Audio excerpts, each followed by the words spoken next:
Welcome to Successful Philanthropy. I'm your host, Jean Shafiroff. This show is designed to highlight the work of leaders here in the United States and then beyond. With us today, Julia Haart.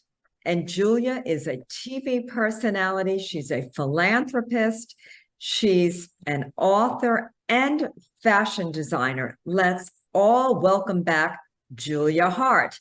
And Julia, it is so nice to have you back on Successful Philanthropy. And I first want to start a little bit about you. For those who haven't seen this show before, tell us briefly about your background. So my unorthodox life on Netflix is it's basically my present defined by my past. So it's about what I do in business as a businesswoman, as a mother, as a philanthropist, as an activist. And it is colored by my experience in my community where, until I was 42 years old, I always say I lived in the 1800s. I am a time traveler. I lived in a world where every woman is supposed to go on the same path. We are all supposed to be mothers and wives. We are supposed to be obedient to our husbands. Our husbands are our masters on earth.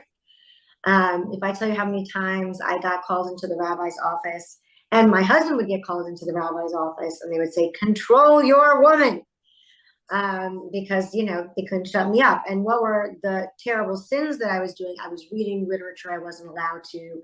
I was having opinions and arguing with men. I know, terrible. So I had no education. I did not go to college, and I had a high school education, but it was a high school education that someone would have probably in the late 1800s to early 1900s. So wait just a minute. Let me just back up for a minute. You grew up very Jewish Orthodox. Is that correct? Yes, I grew up ultra extreme Orthodox. And you found it very confining. And now you're telling us about that. What exactly is the role of a woman in a very Orthodox family?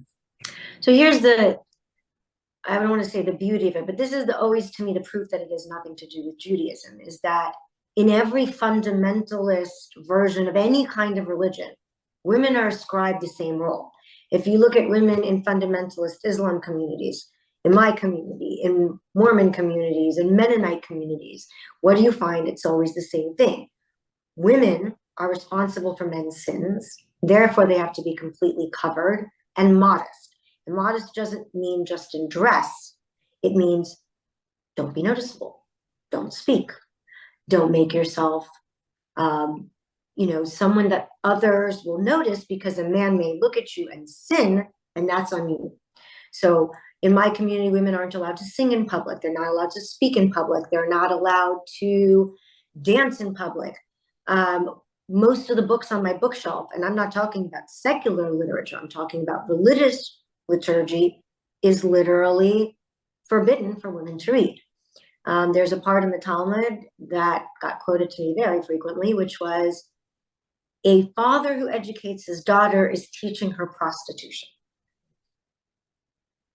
So the idea is women are not capable of being educated. That's not their purpose in life.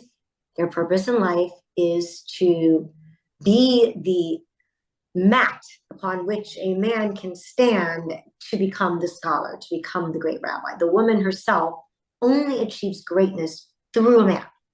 And that's how I grew up. I was taught to believe that my purpose in life was to be pleasing and subservient to men.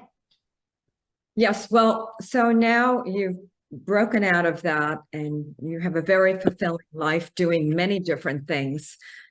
Let's talk a little bit about your religion and what it means to you, because right now we're in the middle of a conflict, a war, two wars, many wars going on in the world. And you've been advocating on your Instagram and elsewhere very much for Israel and for the people of Israel. And of course, I, as an American, I'm against all forms of terrorism.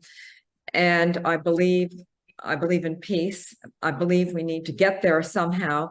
But tell me a little bit about the work you've been doing. So, and I'm really glad that you juxtapose the two, because I think I get this every once in a while on my social media. People say, oh, but you hated your community. And I always say, no, I didn't hate the people in my community. My asking for change in that very extremist version of Judaism doesn't come from hate. To the contrary, it comes from love. I love the people in my community. I am so proud to be Jewish. And I think people are understanding this now, that they see how much I'm advocating for the Jewish people, for Israel. My desire to modernize and give women rights in my old world is not coming from any form of anger or hatred. To the contrary, I want women to have more. I believe that women can be religious and be women and go to college and choose their own careers and professions and have autonomy in their life. That's what I was advocating for. So now we come to this place where, the world has erupted in this vile and powerful anti-Semitism, where if these kind of acts were being perpetrated on anyone else other than Jews, it would never be forgiven, never be excused. But because it's Jewish people being raped, Jewish people being murdered, Jewish babies being killed, somehow it's okay. And wait a minute.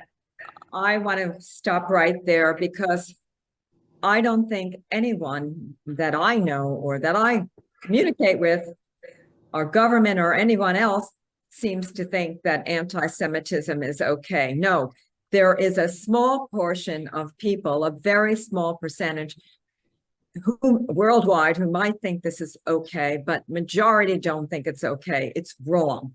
So I had to get that in. I hope so. I honestly, Jean, I wish I was sure you were right, but I have to tell you, just to give you an idea, okay?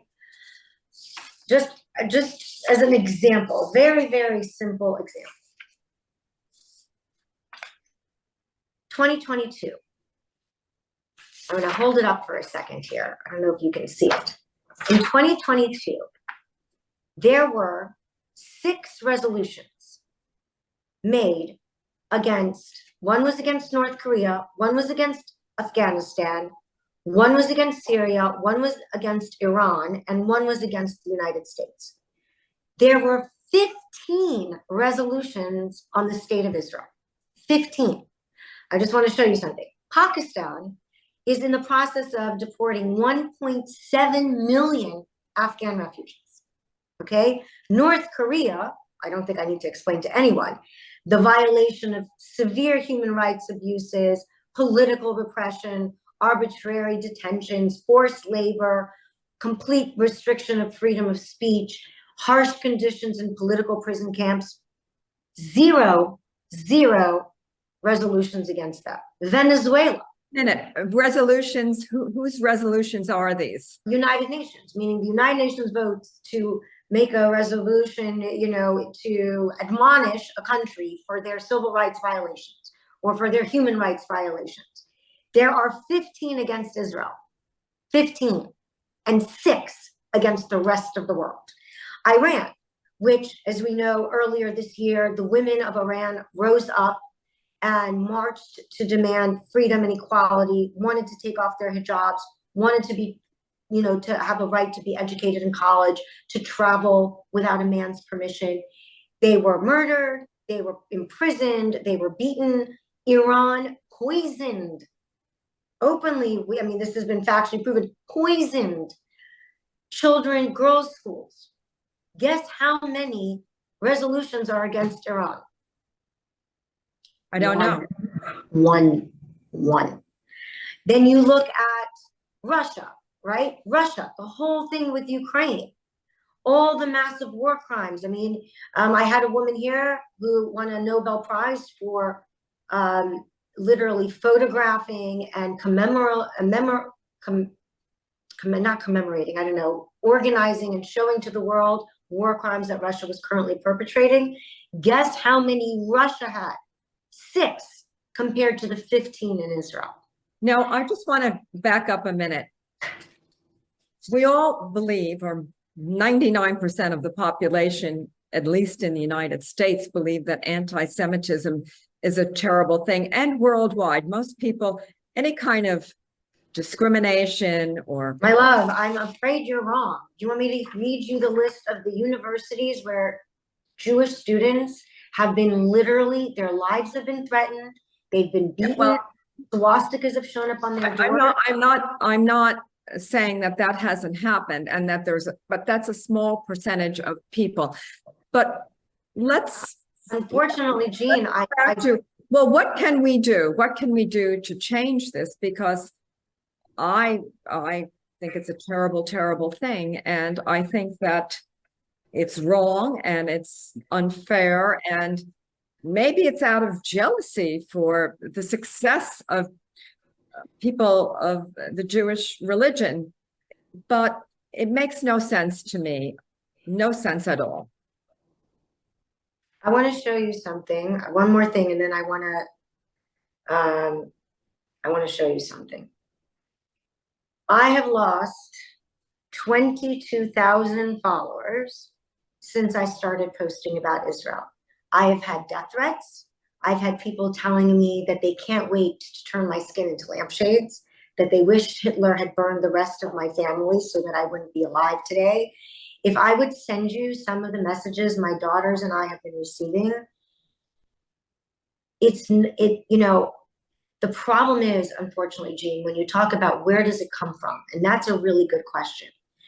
What I do think, I do agree with you, Jean, that most people, educated people who, especially, adults who've seen what's going on in the world, who remember the Holocaust, who understand the dangers of anti-Semitism, I think you are correct, they stand with the Jewish people.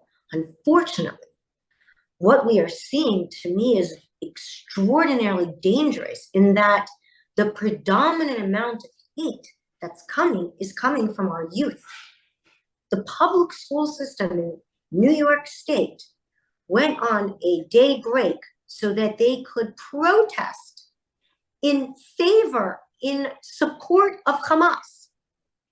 Public school teachers walked with thousands, tens of thousands of students. In London, the largest pro-Palestinian march in the history of London, 300,000 people, happened pro-Hamas. In Australia, you had people holding up signs saying, "Bring back the gas chambers." Well, that's a terrible thing. I just want to interrupt again because we're talking Hamas and then Palestinian. And I think most of us consider Hamas as a terrorist group and Palestinian people as a non-terrorist group. And they're different. Unfortunately, people don't see that discrepancy. I've gotten so many attacks on social media, even though I'm always pro-Palestinian. I'm always saying the Palestinian people are suffering as much as the Israeli people are. Both sides are being murdered by Hamas. Hamas uses these innocent Palestinians as literal cannon fodder, as human shields. The fact that they put their arms, their entire terrorist structure in a hospital, that tells you something. So I agree with you 100%. The only thing that I am standing against is not Palestine. It's Hamas. It's a terrorist organization. Unfortunately, Jean, that is not what's happening in this country. We just had UTA drop Susan Sarandon for literally making not a pro-Palestinian comment, a pro-Hamas comment. And even though I have never once said anything ever against Muslims or Palestinians, to the contrary, I spoke. I was asked to speak at the Iranian rally in Washington. I led the march of Iranian Muslim women who were demanding freedom and asking this government to help them in Iran. This little Jewish girl from Muncie, I led my Muslim sisters. We were united because we'd all experienced the same thing. So this has nothing to do with Islam and Judaism. This has nothing to do with Palestine, Israel. This has to do purely with anti-Semitism and with a terrorist organization using the plight of the Palestinian people as a sword with which to incite the world to violate and harm Jewish people. I want to tell you one story that really, to me, and I know it's nobody got killed and no one got murdered, but it was such a shocking moment to me in American history. Last week, as you know, there was a huge rally, a peaceful rally that asked for peace and to stop anti-Semitism. There was no flag burning. There was no kill the Muslims. There was nothing negative. It was a celebration of love and unity and asking for a ceasing of anti-Semitism. 900 people flew to Washington, D.C. from Detroit. Elderly people, middle-aged people, young people flew to Dulles Airport to protest peacefully in Washington as part of this march. And the buses refused to put Jews on them. These 900 people were stuck in Dulles Airport on the tarmac for 11 hours.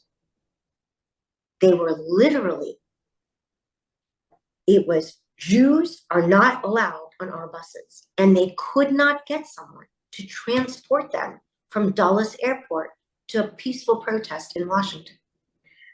That broke my heart. Are we segregating Jews now?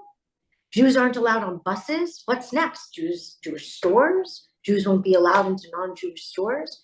You know, I'm speaking on December 3rd. I have a book and author event in Sag Harbor for my book Brazen. And a few weeks ago, there were swastikas put all over Montauk and Sag Harbor on Jewish stores. Now, that has nothing to do with Hamas. That has nothing to do with Palestine. It's purely Jewish hate. My daughter graduated Stanford University. Jewish students sent her pictures of sidewalk chalk drawings that literally say, "Bring back the gas chambers." Anti-Semitism, unfortunately, is not something that is a minority of people. Anti-Semitism is currently sweeping the country, and it's sweeping the country from the young people here, not from the adults, not from the government, but from young people who have so little historic perspective, who understand so little about anti-Semitism, that I don't know if you noticed on TikTok, they had to take it down. Hundreds of thousands of people started posting Osama bin Laden's speech against America, if you can imagine such a thing. So where does it come from? I want to interrupt you because a lot coming from social media may not be real, and it's not coming from real sources. It's coming from sources that are not reliable during this period. And as a humanitarian, I'm going to say to the audience and to you, Julia, I pray for peace. I hope that everyone prays for peace.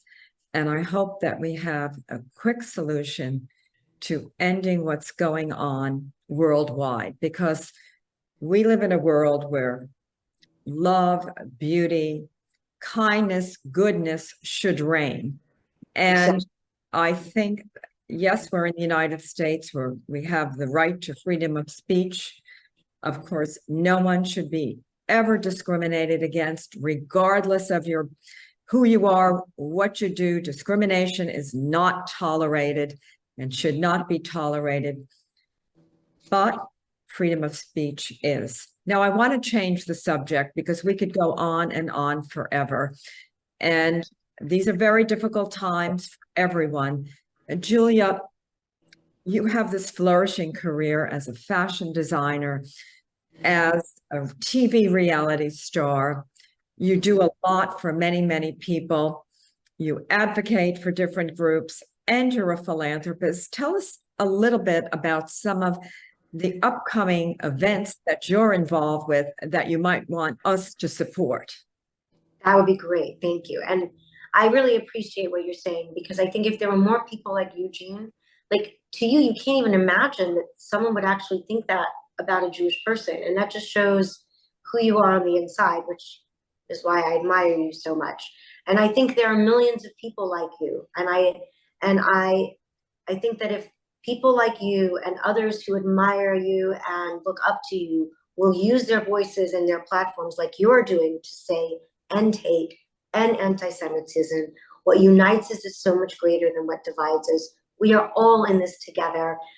We can get along if we stop hating one another. Then the world will change. And that's why, of course, I also think if women ran these countries, we wouldn't be having these issues. These are very male issues, if you ask me. You know, women, we figure out how to get along, how to communicate, how to solve problems without murdering each other. So yeah, I think if we had a few more women running the countries, the world would be a much, much better place. So a few events that are coming up. On December 3rd, I actually have two events. We are doing, and I would love everyone to come, although I understand the tickets are, you know, quite expensive, but we're raising money for the ambulance service in Israel. On December 3rd, Caviar Roost in New York City from 12 to 3. You can buy your reservations on Resi. My daughter Batsheva and I, my whole family will be there, and we are raising money with Caviar Roost. The owner of Caviar Roost is a lovely Jewish person who wants to use their restaurant and their space to raise money for the ambulance corps in Israel, which, by the way, helps both Muslims and Jews, does not discriminate. And as you know, the Hamas leader himself was in an Israeli hospital, if you can imagine such a thing, and was treated. So I think this is a really wonderful opportunity for people like yourself and others who think what's happening around the world is just abysmal and terrifying to, you know, come in community and discuss and talk and share and support one another and hopefully help end what's going on in Israel today. I also on the same day, believe it or not, at 4:45, I will be in Sag Harbor. Let me give you the exact location. And I think there are still a few tickets left, if I am not mistaken. If it's sold out, I apologize. There is a book and author event and a cocktail party and a Q&A with me at 4:45 at the John Germain Memorial Library in the Rotunda of Sag Harbor on Main Street. So I invite people to come there and talk to me and ask questions. As you know, I am always an open book, literally. And I'll be talking about my journey in my book, Brazen. And I'll also be hosting an event in January, which Jean, I'll send to you as well, for the ERA, for the Equal Rights Amendment. As you know, this is the time we're about to get this passed. I'm on the board of the Equal Rights Amendment. We have a lot of senators coming to the House and some other very, very big political figures that I can't name yet. They're going to be coming to our home to be discussing and supporting the ERA because I want women to have it all. As you know, I went this year to Rwanda and I've been to Ukraine twice. And I am currently planning a trip to Israel, although I can't give you exact details on it, but I am currently planning a trip to Israel. Hopefully that, you know, that I can make it work out. I can't guarantee it. Obviously, things on the ground are constantly changing. And I will be meeting with people both on the Palestinian side and the Israeli side, both of whom will tell you the same story, that Hamas is bad for Palestine as bad as it is for Israel. So those are some of the upcoming things that I'm working on. Next week on November 30th, I'm going to be on Access Hollywood.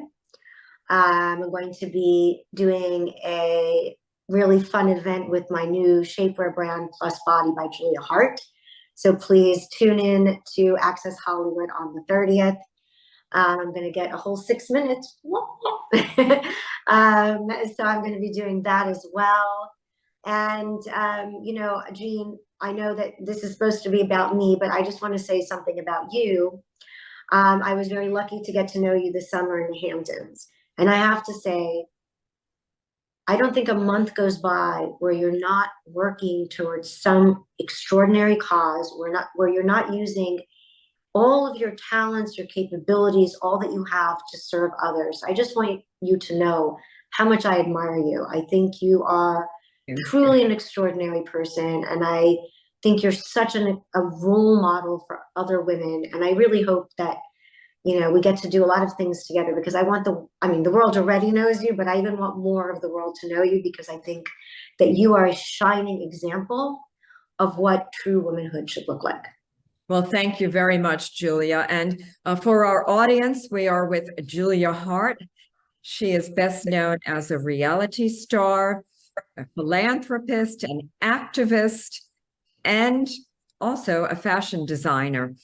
Julia, getting back to the Equal Rights Amendment, my understanding is that it will be on the ballot in New York State, November of 2024. So for all of you watching, get out there and vote on November 24th. And most of you probably don't even know that the Equal Rights Amendment is not part of the United States Constitution.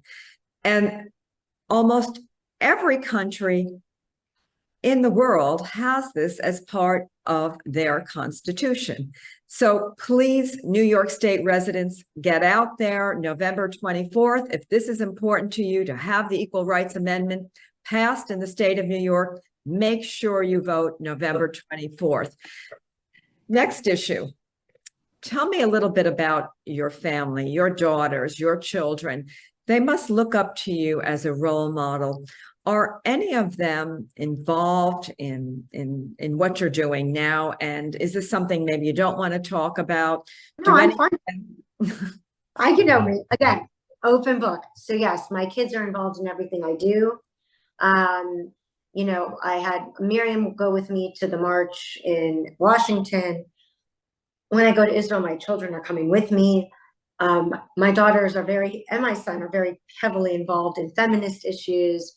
You know, we're a family that does really everything together. So, you know, I am so grateful to have them. They're my best friends in all the world. And I hope that, you know, when my day comes, that they carry on my message and my banner of freedom for women and independence for all, and that they will spend their lives trying to make the world a better place. And that's very, very important. Finally, we have about 1 minute left. Julia, what advice would you give to any young person or any person watching this show right now? What I would say is, please educate yourself. Don't be fooled by terrorist propaganda. You are being taught things that are truly incorrect. And believe me, we are better together. Hatred, supporting rape, murder, that will never, ever move the world or this country forward. We need to support peace and unity, and we need to stop terrorism. And for the audience, I believe in a peaceful world. I'm for peace today and for the prosperity of every single human being on this earth. This concludes Successful Philanthropy. Our guest today, Julia Haart. I'm Jean Shafiroff, your host. I'll see you next week. Thank you, Jean.